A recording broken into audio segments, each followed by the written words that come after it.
Netflix is known for making extraordinary movies. Their recent ones have been fantastic, and their anime adaptations, by God, there's something else out of this world.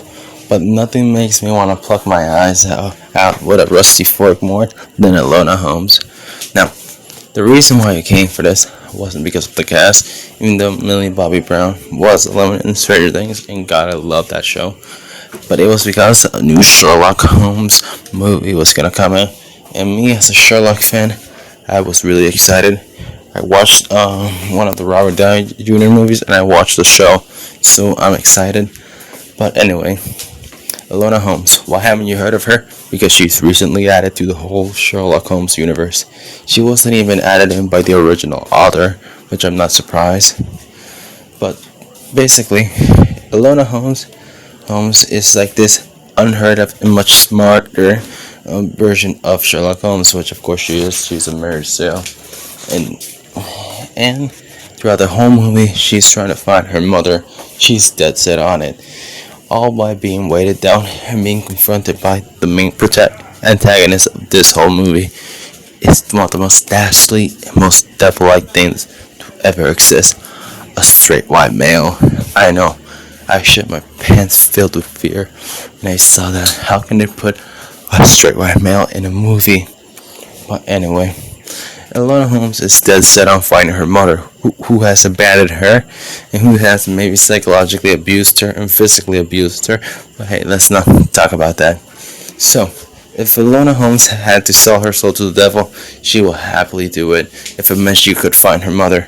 But midway throughout the whole movie, she takes a complete 180, and she switches up for this nincompoop called, let's call him Johnny. I'm not going to try and pronounce his name. And he's the second most useless character throughout the whole movie. And when I mean second, let's talk about the first one.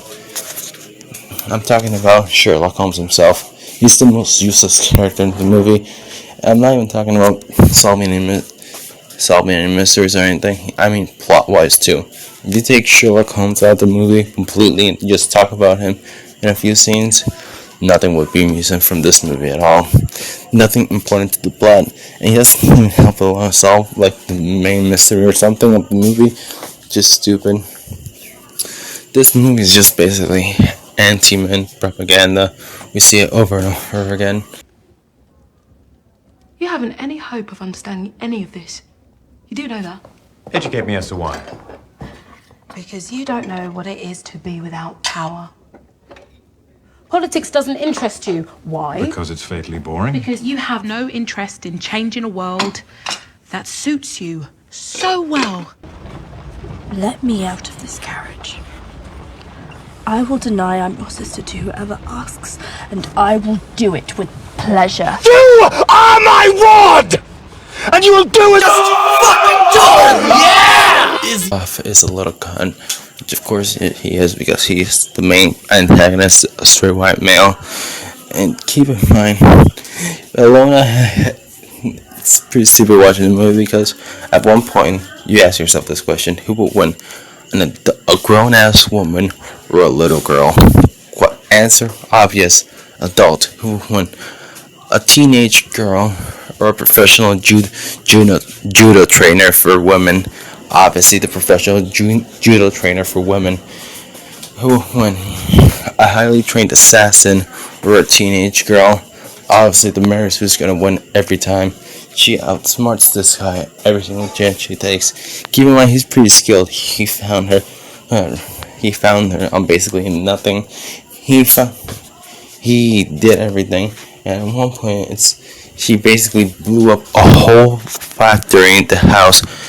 Every single type of explosive material there. I'm talking about gunpowder. I'm talking about fireworks, dynamite, hell, even sea mines. And I don't know where this guy fucking survives. But yeah, she fucking slightly taps him on the shoulder. He dies. And he dies in the dumbest way possible. And let's talk about the bystanders here. She blew up a whole building that was filled with gunpowder, with flammable and explosive stuff. She didn't once consider around the people living around there. I'm sorry, she didn't consider the women. Of course, us straight white males are filled with privileges, and we're sorry that we exist for some reason. Well, not we. I'm not. I'm not white, but that doesn't matter.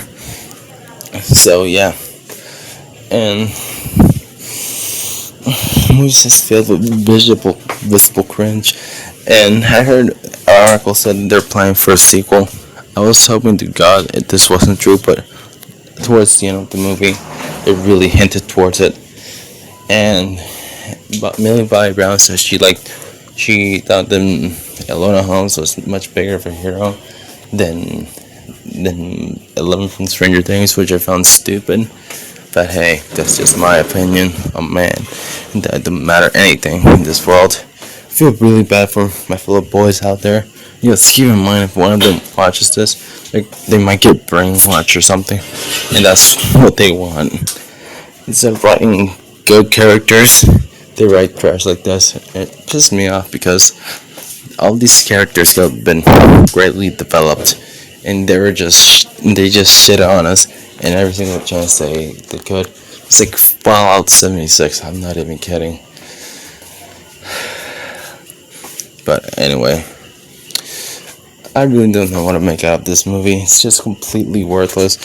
Sherlock, I really like Henry Calvin. I thought his role as Geralt in The Witcher was okay, but I got really excited to find out that he read all the books. He played all the games multiple times, and he's one of us. He's a PC gamer. He's basically like the pinnacle of the PC master race, and yet he takes one of these roles. I'm not just shitting on him. Everybody around, this is one on you too. There are way better other things you could do. I'm not shitting just on her as well. I'm shitting on the writers. I'm shitting on literally everything and anything. And you're saying, you don't mind anywhere when they lead or something. Shut the fuck off, Chocolatite. Listen, there's this good book out there called Lawless, and it's a trilogy. Worst relationship, no forced love interest. At sometimes, spoilers by the way, love is kind of a thing, because Lady Watts kills M's father because they were exes or something. Well, hell, it wasn't even because of that. It's because he stole a valuable painting. The next thing is that Sarah, one of the main characters, kind of likes this guy, but the good thing is they never hinted towards it. It wasn't like painfully in your eyes like you see throughout this movie, like you see throughout a bunch of other stuff. It was like more in pop culture. It has to be the only book that I've seen that doesn't have the New York or Best Title Award or New York's best #1 bestseller, which makes me really see how underappreciated this is and how stupid New York's bestseller thing is. But hey, that's that. Anyway, in conclusion, men bad when you're smart, when the future. And if I had to rate this movie out of a 1 out of 10 scale, I easily give it a -5, and that's about it.